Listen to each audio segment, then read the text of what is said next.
Hello, everyone, and welcome back to the Van Maren Show on LifeSiteNews.com.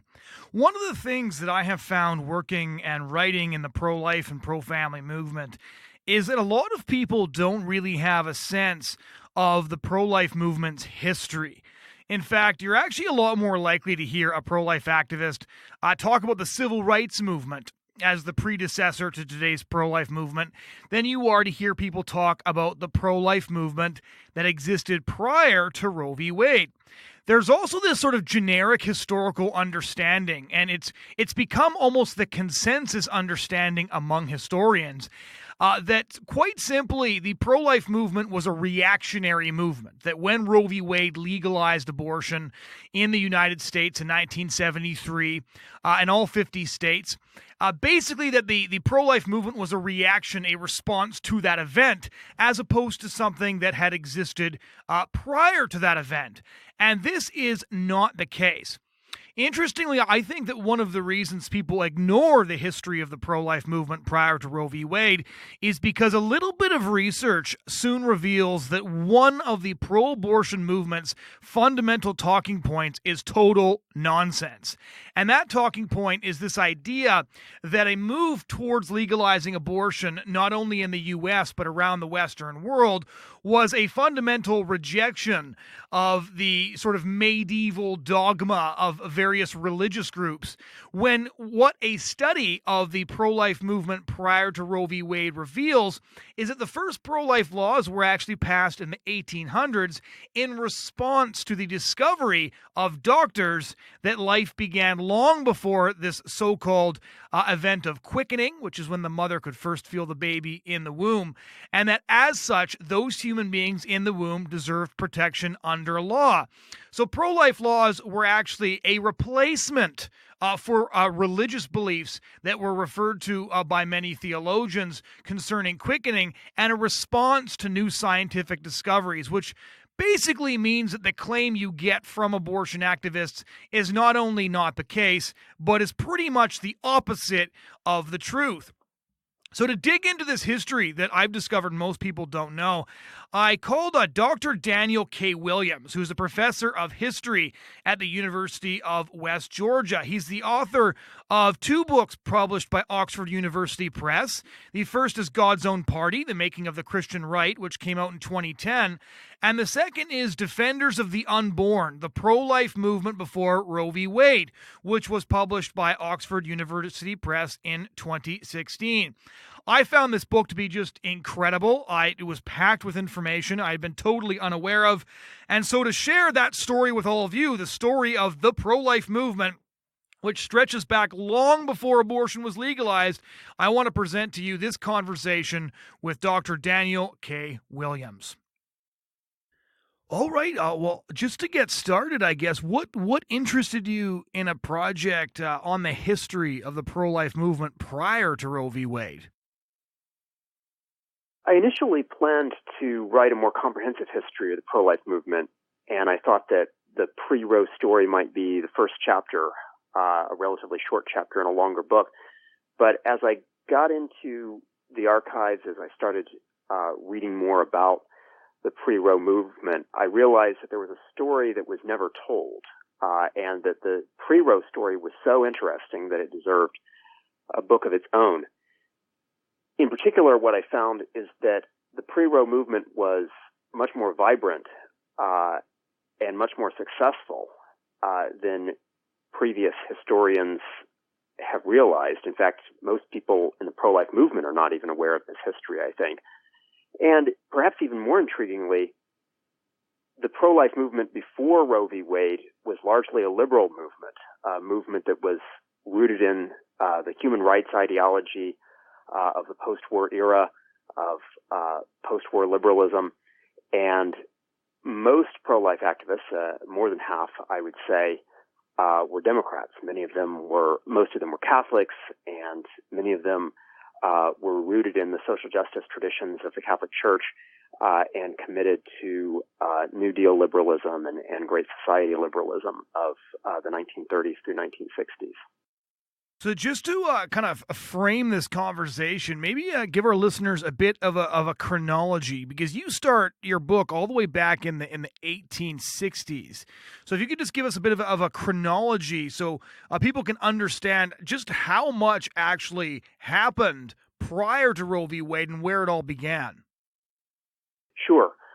Well, in the early 19th century, the first abortion laws, first laws restricting abortion were passed in England and the United States, and my book focuses on the U.S. side of the story. And so, during the 19th century, doctors, most of whom were Protestants, lobbied state legislatures for restrictive abortion legislation. Before that, there's some historical debate as to what the abortion policies were. Abortion largely fell under understandings of the common law, and so it was up to local judges to decide what to do about abortion cases. But faced with evidence of rising rates of abortion in some large American cities at the time, and also faced with medical evidence they believed showed that fetal development was continuous from the point of conception onward, and therefore life deserved to be protected from the point of conception, they lobbied for laws that would restrict abortion in most cases, but perhaps allow for abortion in cases that were necessary to save a woman's life, which tragically was not necessarily an uncommon occurrence in the 19th century. And those laws remained on the books up until the mid-20th century with relatively little dissent. There were plenty of ways to evade the law, and there were people who did that, but both doctors who provided abortion services that might have been illegal, and people who were not doctors, licensed medical professionals also offering abortion services. But the first real debate about the abortion laws started in the 1930s, and during that time, some doctors argued that the abortion laws were not working, that they were not deterring women from having abortions, and therefore they should be revised. And essentially they made a utilitarian argument, an argument that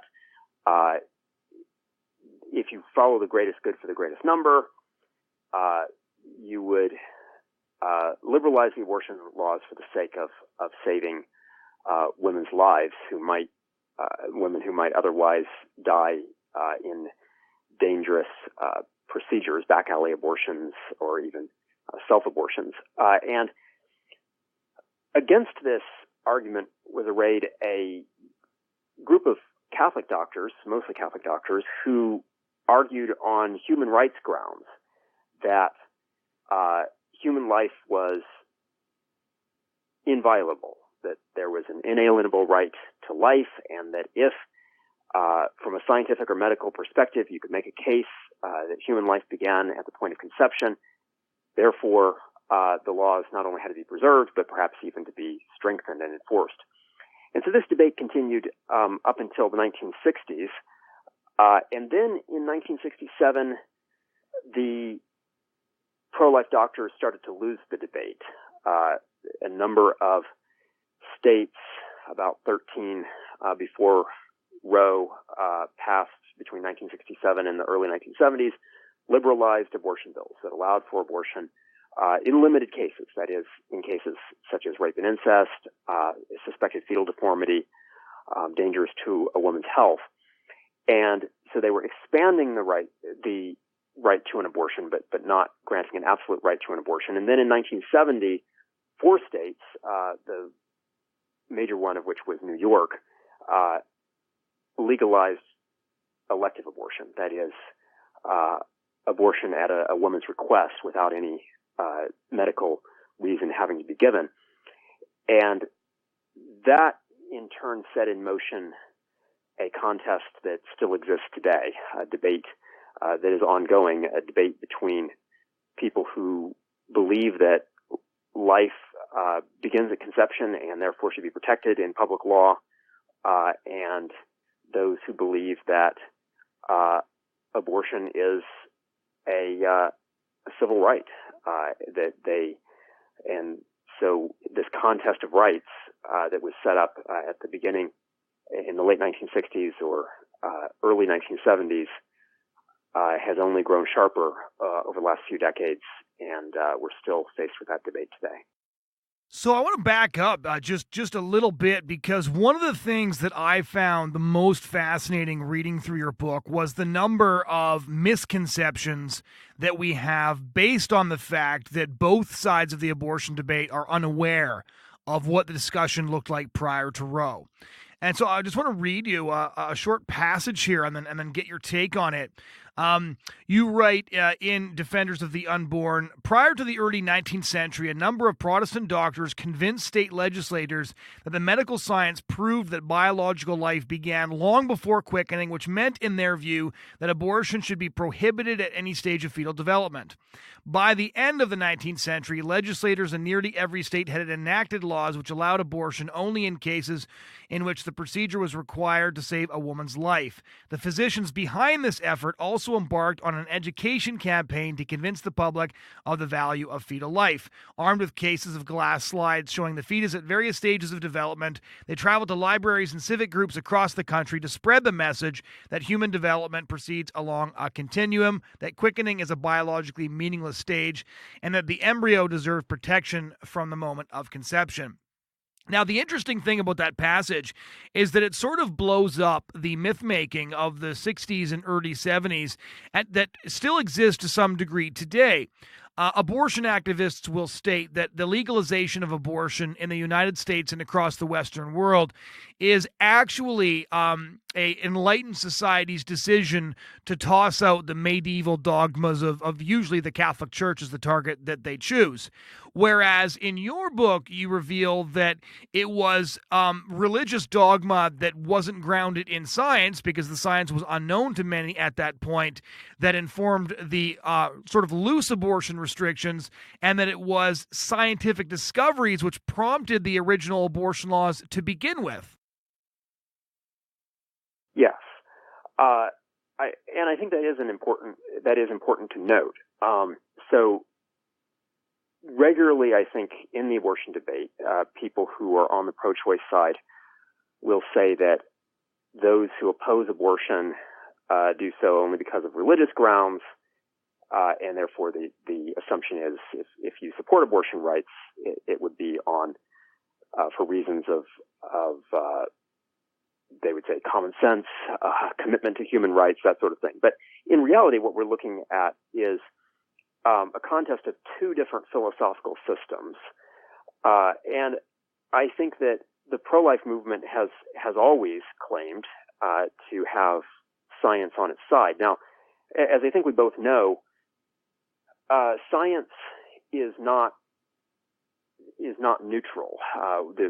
Our understanding of scientific principles is always going to be informed by a particular worldview. Right. And so I think there are certain scientific facts that everyone who looks at the evidence, I think, could agree with. One of those is what these doctors were pointing to, that is continuous development from embryo, or as we might even say today, zygote, all the way to birth. That is, there's no one point in those 9 months of pregnancy where we can say, aha, this is the moment where we can clearly see a human person beginning. It's rather this continuous development. And they were saying, if that's the case, then this distinction in common law that had sometimes been made, that actually goes back to a misunderstanding that originated, I think, with Aristotle. I think he was probably the first to come up with this, though it's possible Aristotle borrowed it from someone else. But in any case, medieval scholastic theologians received their ideas from Aristotle. That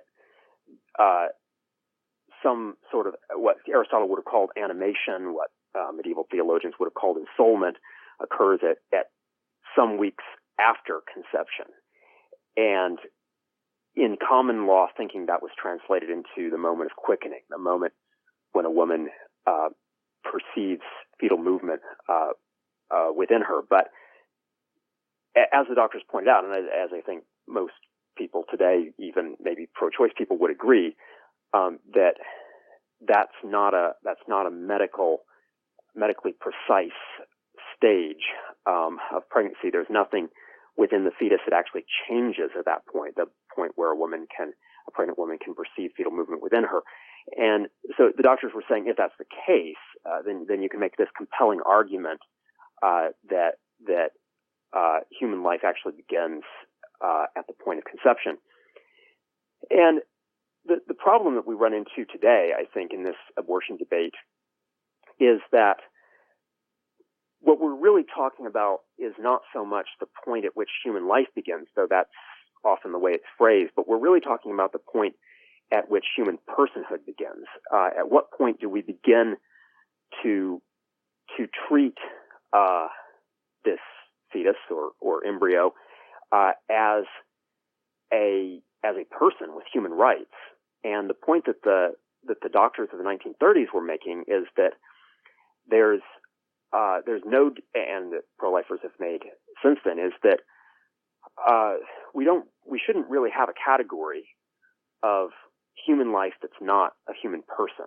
That when we try to do that in law, the result is an exclusion of a category of human beings from the rights of personhood, and that if we can show that the fetus has all of the potential to develop into a full a person with full cognitive abilities, a person who shares all the characteristics that we would accord a human person, then we should treat that not as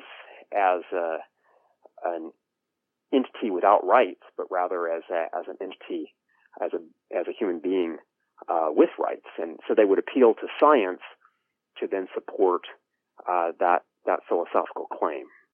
And it appears from your research that there wasn't much of a debate when the Protestant doctors, the largely Protestant doctors, as you put it, did these tours where they had these glass slides showing people what fetal development looked like as far as they could discern and display. That basically the argument they were making was like, look, this is a human being, ergo this human being should be protected by law. It doesn't seem like that was a particularly controversial thing. It was, if you can prove it's a human being, then it deserves protection. At least that's how I read it. Am I reading that correctly in your book? Yeah, I think you're right. I think what changed, so we might say, well, why was this not that controversial in the 19th century? Why did it become controversial? And I think that what changed in the mid-20th century was, first of all, the realization, the belief that many people had that these laws were not working, and that was one thing that changed. Another was the increased desire that people had to control their fertility, which was not nearly as prevalent in the mid-19th century as it was later. And finally, in terms of the modern debate, what began in the mid to late 1960s and accelerated in the 1970s is a second wave feminism, a women's rights movement that placed enormous value on reproductive control, including after the point of conception, as well as before. And so we have a contest of rights now that I don't think was evident in the 19th century. In the 19th century, for much of the 19th century, even information, at least from the 1870s onward, even information about contraception was illegal to distribute through the public mail system. So it was a different time in terms of sexual ethics and public values concerning reproduction. And so if that was the case, then debates about abortion might be much more muted than they are today, and in fact might even be non-existent. So in these state legislatures, no, I didn't see evidence of the sort of modern, highly charged debates that we would have today over abortion legislation whenever it's introduced. But that's not surprising because it was a different cultural context. And right. So medical discussions about fetal life could be held without necessarily bringing in all the other factors that might bias those debates in one fashion or another today.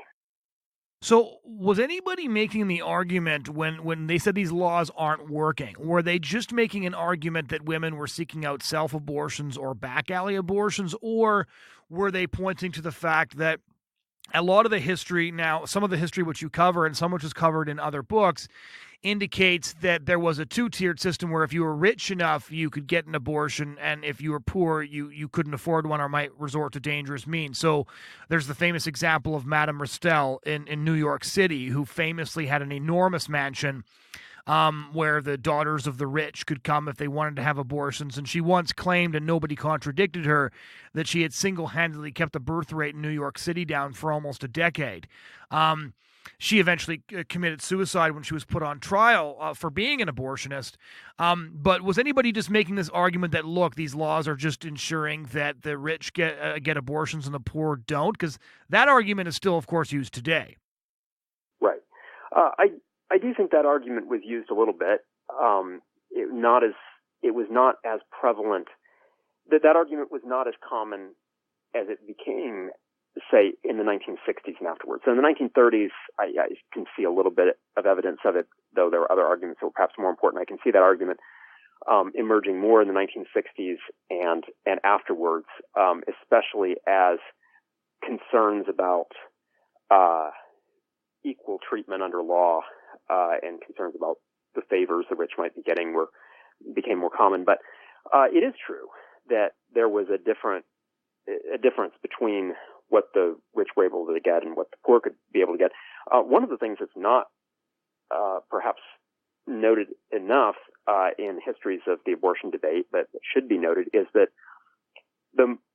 probably the most common way to get abortions, or one of the most common ways to get abortions that didn't correspond to the law, would be, and this is something that only the privileged would have access to, would simply be to ask a doctor that is a licensed medical professional to provide that abortion for you. And those medical judgments were very rarely questioned. Hardly ever would a licensed medical professional be questioned by the law. And if they were, it would be extraordinarily difficult to prosecute because, of course, the law did allow for exceptions. And it would be very difficult to prove against a doctor's testimony in court that those exceptions had not been followed. So there are numerous examples, including the daughters of prominent politicians. Barry Goldwater's daughter, for example, had an abortion in 1955. It was not a back alley abortion. It was a regular hospital abortion. And so those cases were quite common. But then for those people who didn't necessarily have those connections, there were what we might call the back alley abortions.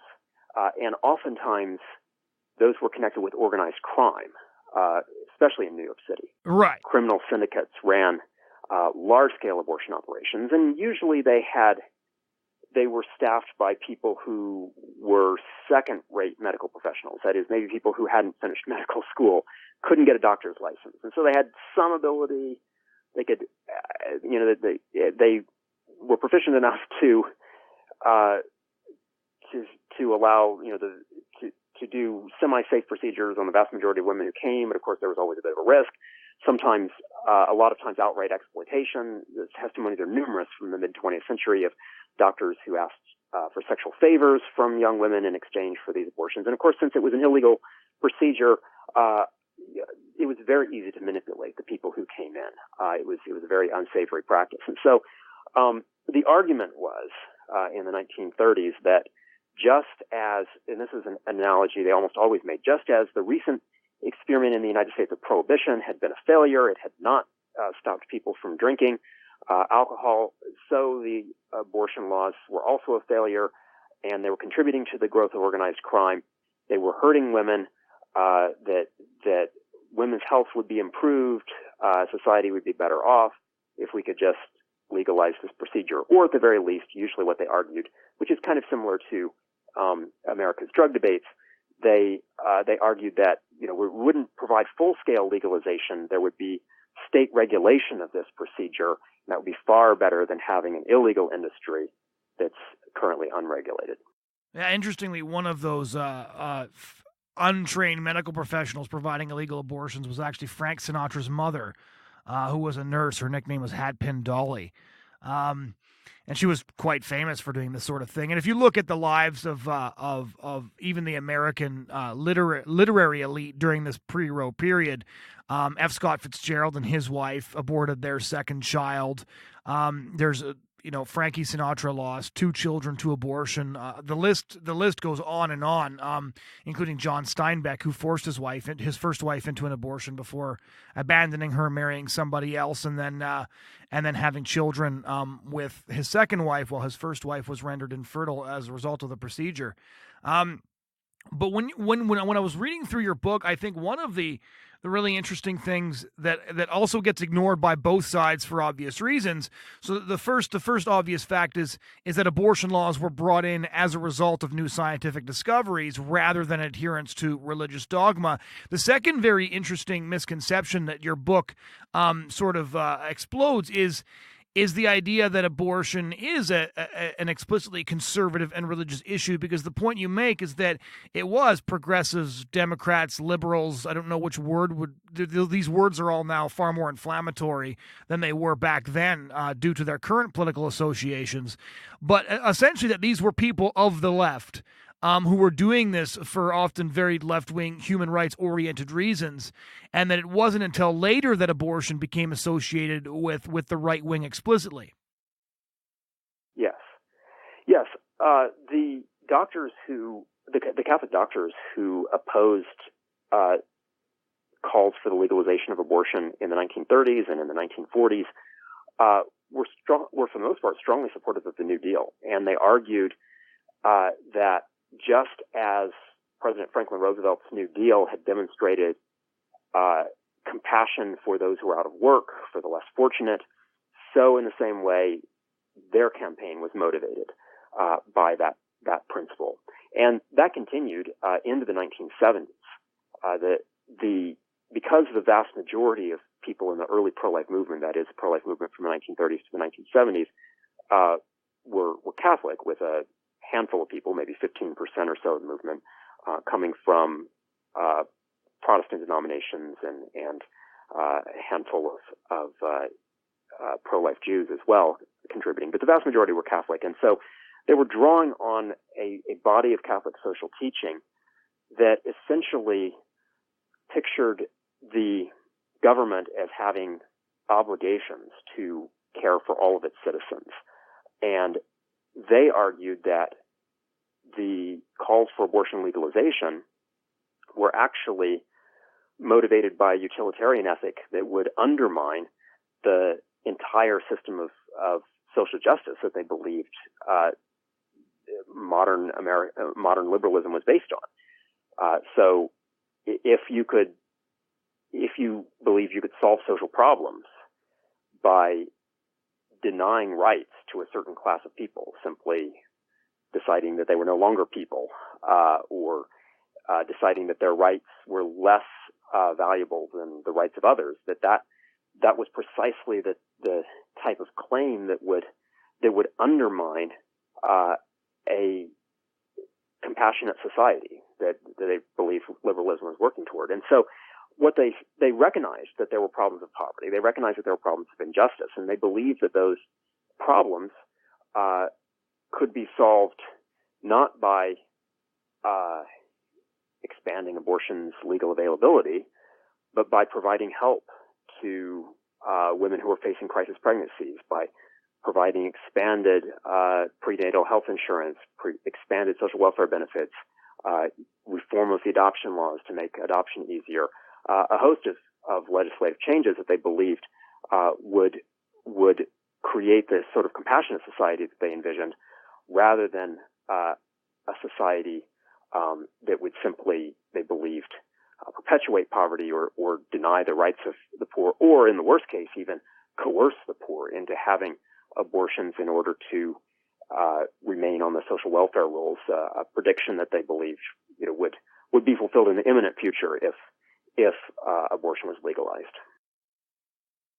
So, to kind of trace the ideological shift of the pro-life movement from one end of the spectrum to the other, um, I did a bunch of research into when exactly the pro-life Democrats, the initial pro-life Democrats, shifted towards the pro-choice position, because you have the only thing John F. Kennedy ever said was a negative comment about abortion, although it's likely that a few Kennedy kids ended up at an abortion clinic. Um, you've got Teddy Kennedy, who once wrote a very pro-life letter to a constituent and was quite firmly, well, he basically he held the Catholic line on the issue. Bobby Kennedy, which I think it's fair to call him the sort of symbol of liberalism, actually announced his support for abortion rights just prior to his assassination in Los Angeles. And in order to kind of find out where liberals, especially Catholic liberals, began to adopt this new line that we used to hear from people like Joe Biden, which is that, I personally oppose abortion, but I don't believe in imposing my morality on a national level or from a government perspective.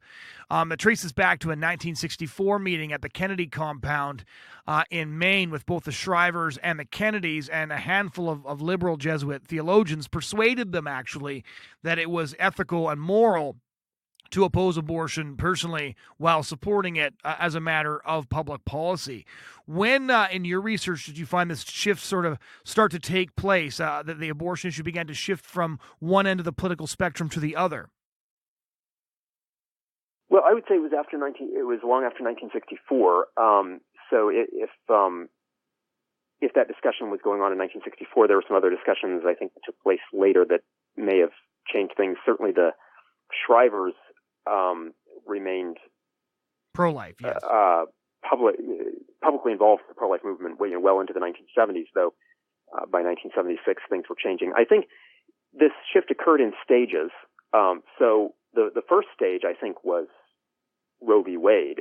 Before Roe, it was easier for Democrats to be pro-life because neither party had yet taken an official stance on the issue. It was not viewed as a partisan issue. In fact, I think before 1973, Democrats were largely more likely to oppose abortion than Republicans. But there was a contest in the Democratic Party between two groups of people who grounded their claims in human rights. That is, pro-choice people who, by 1973, were largely grounding their claim in the absolute rights of feminism, the claim that a woman had the right to control her own body, a woman had the right to equality, and then, of course, on the other side, there was the pro-life movement with its claim to the absolute right to life. And so, if you had this contest between two groups, each claiming the mantle of human rights, it was easier simply not to take a position. But once the Supreme Court took a position, actually decided in favor of one set of rights as opposed to another set of rights, it was one could essentially settle the debate, which they tried at the 1976 Democratic Convention, by essentially just endorsing the status quo, saying in 1976 not adopting a strong endorsement of abortion rights as the Democratic Party would later do, but instead simply saying that the Democratic Party did not support efforts to overturn Roe v. Wade by a constitutional amendment. So it was simply a very soft endorsement of the status quo. And that was an attempt to navigate between one group of Democratic Party activists who strongly supported abortion rights and another group that did not. But over time, that soft commitment to abortion rights became hardened, and so another moment came in 1984 with the selection of the Democratic Party nominees' selection of a pro-choice Catholic feminist as his running mate. That is, Walter Mondale chose Geraldine Ferraro, and because she was Catholic but also very vocally pro-choice, that in turn set in motion a debate between a number of Catholic bishops and a number of Catholic politicians over whether a Catholic candidate could be pro-choice, and that's when you began to see a lot of the rhetoric that you were citing, especially with Mario Cuomo at the time, governor of New York, arguing that, yes, he could personally oppose abortion, but then publicly support abortion rights policy. And so, and the final stage, I would say, maybe not the final stage, but a later stage of this debate took place when the pro-life movement shifted its priorities from a human life amendment to its immediate priority of trying to change the Supreme Court. And because that judicial strategy required an alliance with the Republican Party, a much closer alliance than had been the case before, it became much harder for pro-life Democrats, and in the early 90s there still were a lot of pro-life Democrats in the United States. About a third of the members of the House of Representatives in 1992 who were Democrats were pro-life by the standards of pro-life organizations like the National Right to Life Committee. But it became very hard for pro-life Democrats to really retain the support of the movement and the support of their party if the pro-life movement's major strategy was if its major strategy centered on supporting conservative judicial nominees. And so by the end of the 20th century, while there were still some pro-life Democrats in Congress, it was a rapidly vanishing species. And of course today, the numbers of pro-life Democrats in Congress can be counted, I think, on one or two hands. It's a very small number. Yeah, actually, the last major attempt to insert a pro-life plank into the Democratic platform was by the Shrivers in 1992, Sergeant and Eunice Shriver, who were not persuaded in that initial meeting to become pro-life. And as you know, Eunice Shriver was especially an advocate for those with disabilities her whole life.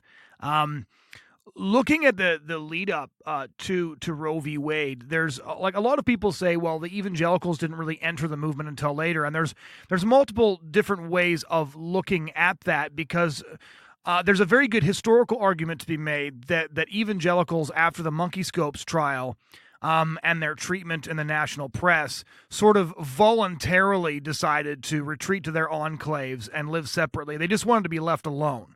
There was the massive failure of prohibition and then the Monkey Scopes trial, which persuaded them that they just wanted to essentially live in their own communities and not engage in politics, which was a thoroughly dirty business. And you even have evangelicals who would later become prominent political figures express precisely that opinion. People like Jerry Falwell, who obviously very much changed his tune later. And so when the evangelicals were mobilized to some degree by Roe v. Wade, but to some, also by events thereafter, they were obviously recruited by a number of different people who sparked their passion on that issue. How would you characterize, based on your research, the evangelical entry into the abortion fray? Well, I think it's important to avoid misconceptions on both sides. One of the problems with this historical debate is it's become so politically polarized. So there's one, you're probably familiar with the different positions on it. One position that has been espoused is that evangelicals didn't care about abortion. Maybe they were even pro-choice, if you take one extreme version of the argument, up until the end of the 1970s, when they decided, based on hearing some things and reading some things from Francis Schaeffer, that maybe they would join the movement. Right. And that that the Christian right developed not at all because of Roe, because of other things, but then opposition to abortion was grafted onto the Christian right movement later as maybe even as a smokescreen for their real interests. So that's one extreme version of the argument that I think is wrong. Another extreme version is that evangelicals were not really involved in politics, and then Roe v. Wade happened, and they were alarmed, and so then they entered politics, and it was because of opposition to Roe v. Wade. And I think both of those stories are incomplete and mostly incorrect. So the story that I would tell is a much more complicated story, and it's a story that recognizes that Protestants and Catholics thought about abortion in different ways in the mid-20th century, though neither group was comfortable with it.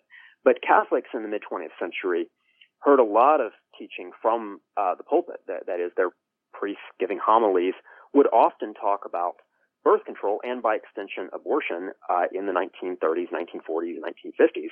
And so Catholics had in their minds a very clear sense of the idea that human life began at conception, that human life should be protected, and that both contraception and abortion were wrong. No group of Protestants, whether mainline or evangelical, had that sort of teaching in the mid-20th century. That doesn't mean that they approved of abortion. Occasionally they would write against abortion, but it was not a major subject of commentary in the evangelical press in the way that it had been, in the way that it was among Catholics.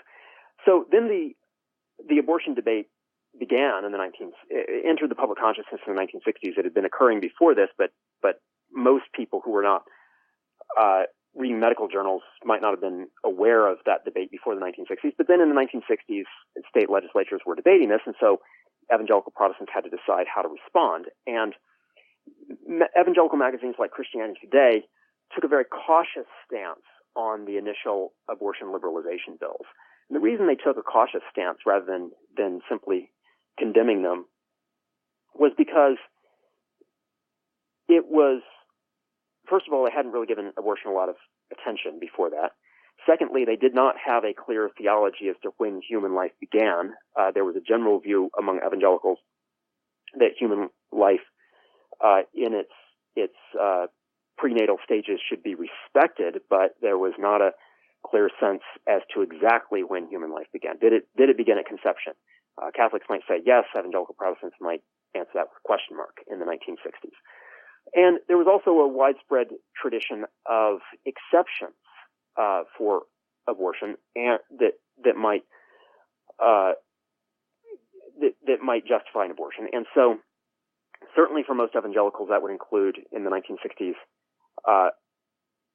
a woman's life being in danger. But a large number of fairly conservative evangelical Protestants also saw the possibility for exceptions for other cases. So both Carl Henry and Billy Graham believed that abortion could be justified in cases of rape and incest, and that was a very common position. And so the initial liberalization bills did not seem necessarily to be a threat to traditional Christian understandings. It was only when states like New York and three other states in 1970 legalized elective abortion that a number of evangelical Protestants, including the editors of Christianity Today, began mobilizing, began speaking out against abortion. But even then, they rarely joined pro-life organizations, partly because they had not had any tradition at all of cooperating with Catholics, and all of these pro-life organizations, for the most part, were dominated by Catholics. And so then it was shortly after Roe v. Wade that a number of evangelical Protestants began forming their own Protestant organizations, or in some cases cooperating with Catholics in national pro-life organizations. But even then, in the late 1970s, they didn't necessarily see abortion as a worse evil than some other dangerous societal trends that they saw, like the sexual revolution. They saw an entire moral revolution and cultural revolution in the 1960s that they were very concerned about. And so when they spoke about the abortion issue in the late 1970s, they tended to see that as part of this, as just a symptom of a larger societal decay. And so their solution to that was a particular brand of Christian politics that was somewhat at odds with the traditional Catholic liberal human rights vision that had grounded the pro-life movement before that. So eventually the pro-life movement and the Christian right movement converged, but they had different starting points.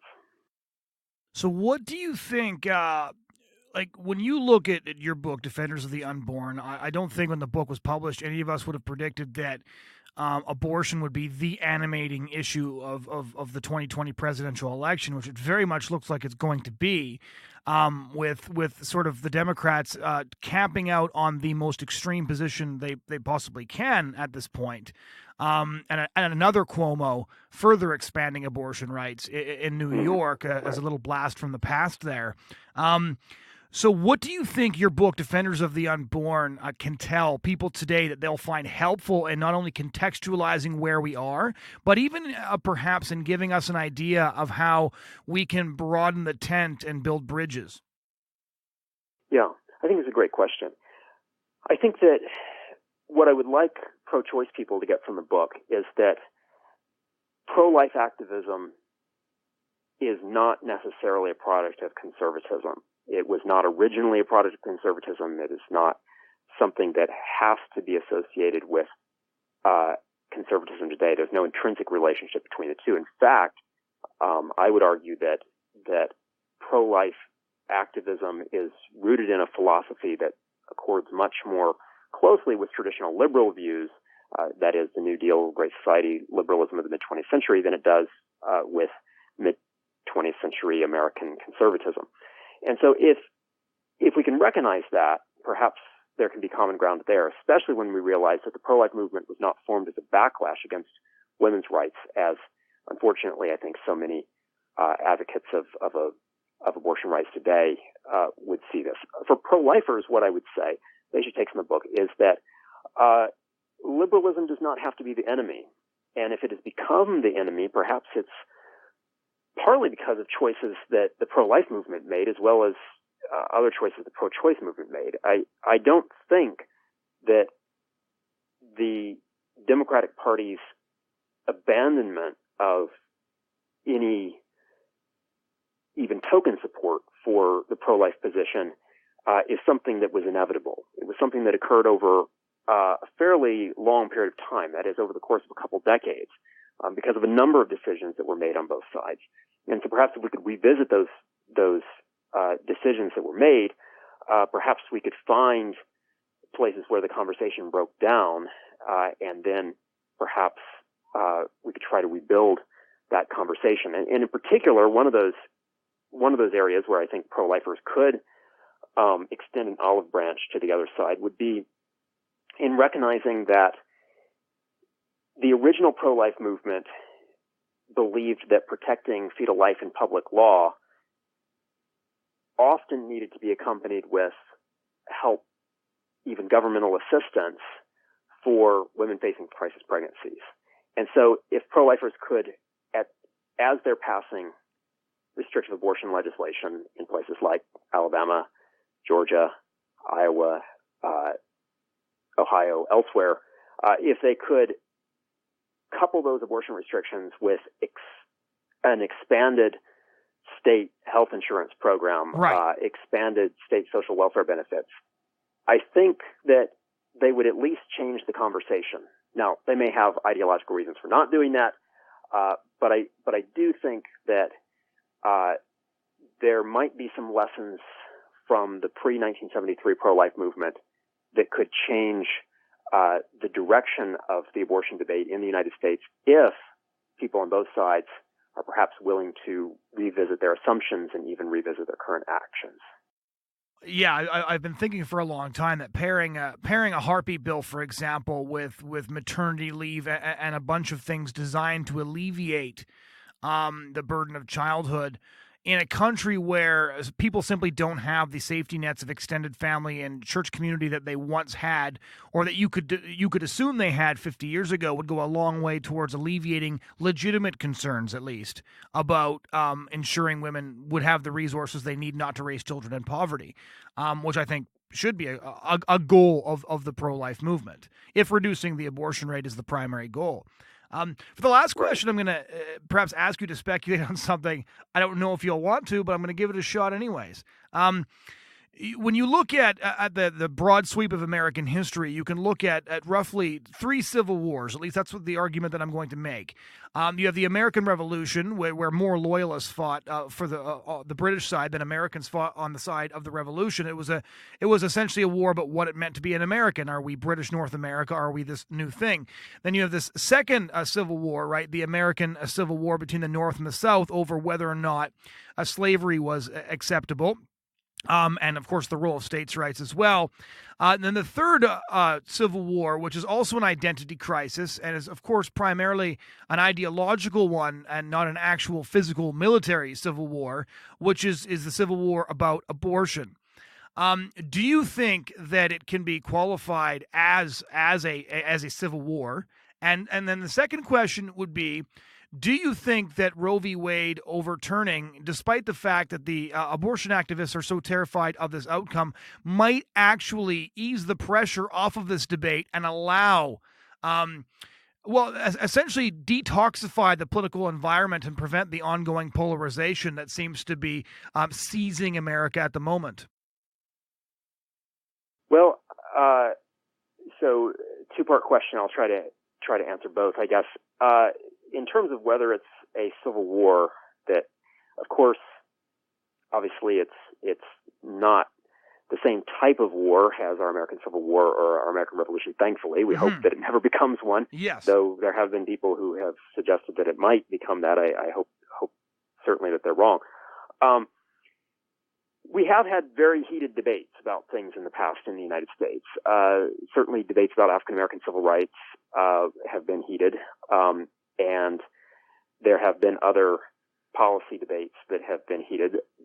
I do think that abortion is different from some of those policy debates in the sense that with every other issue that we've had in the United States that has been a matter of great polarization, and certainly in the 1960s, one could say that race relations were a matter of great polarization in the United States. Maybe even today, we're getting back to that point, unfortunately. But in those cases, you can usually see a clear trajectory of the way the debate is going to be, the way that the debate is going and the way that it's going to be resolved.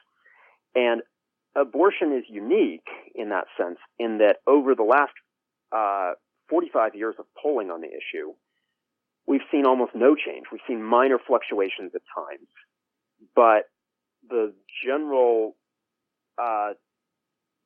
trajectory has been a complete flatlining of the polls. That is, approximately the same number of people are strongly opposed to abortion today as were opposed to abortion in the 1970s, and the same is true in terms of those who would identify as pro-choice. So we have not been able to reach any sort of societal consensus on this issue.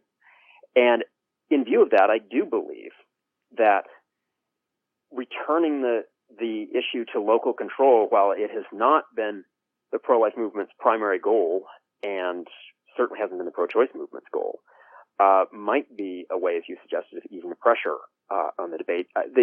The only problem that I see there is that Roe v. Wade has become a symbol of such enormous importance. Both sides in the debate believe that far more rides on the outcome of Roe than really does.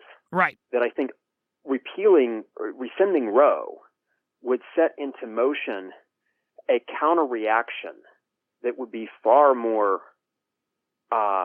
heated than anything that we have seen so far. Really? So I think what would happen would be, and that people have already suggested this, would be an immediate attempt, if Congress is under Democratic control, to first of all repeal the Hyde Amendment so that you could provide abortion funding at the federal level. And secondly, I think perhaps, and this has been suggested even in the early 90s, pass a national statute legalizing abortion.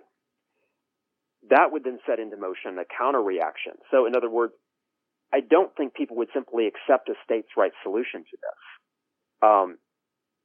I think it would be better for our country in terms of politics if they did. Right. So I think what would most likely ease the pressure on this debate, though the debate would still simmer on, I don't really see a resolution in sight, would be what I think Chief Justice John Roberts wants, so it's impossible to read his mind for sure, but I suspect what he would like would be to see gradual chips away at Roe, which we've already seen, without necessarily fully undercutting the decision. But regardless of what happens, I think the outcome is actually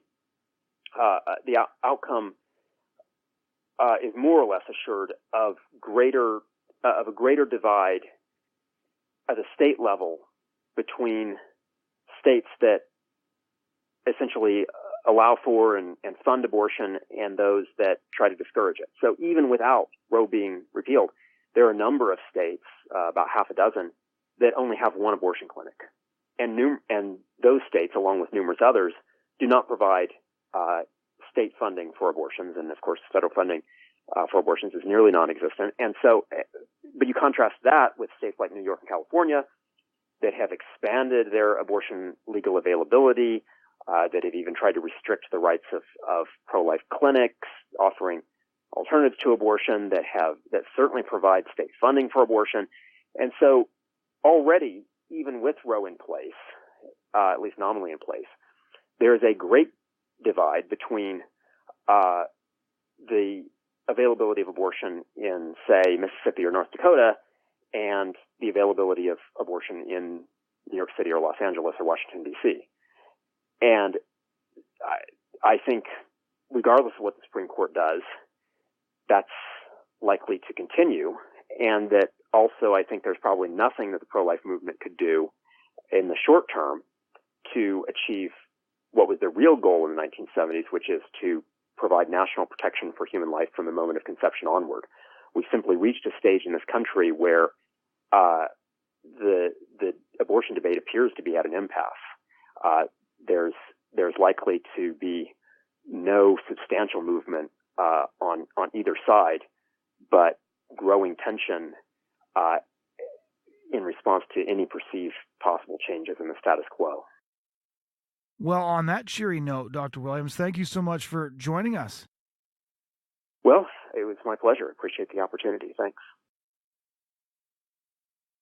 Ladies and gentlemen, that was my conversation with Daniel K. Williams, professor of history at the University of West Georgia and author of Defenders of the Unborn, the pro-life movement before Roe v. Wade, published by Oxford University Press. Thank you so much for joining us this week. We hope you'll join us again next week. And if you want to check out other cutting-edge commentary on social issues, go to lifesitenews.com. You can find all of the previous episodes of this podcast at lifesitenews.com as well. Again, thank you so much for listening, and we hope you'll join us again.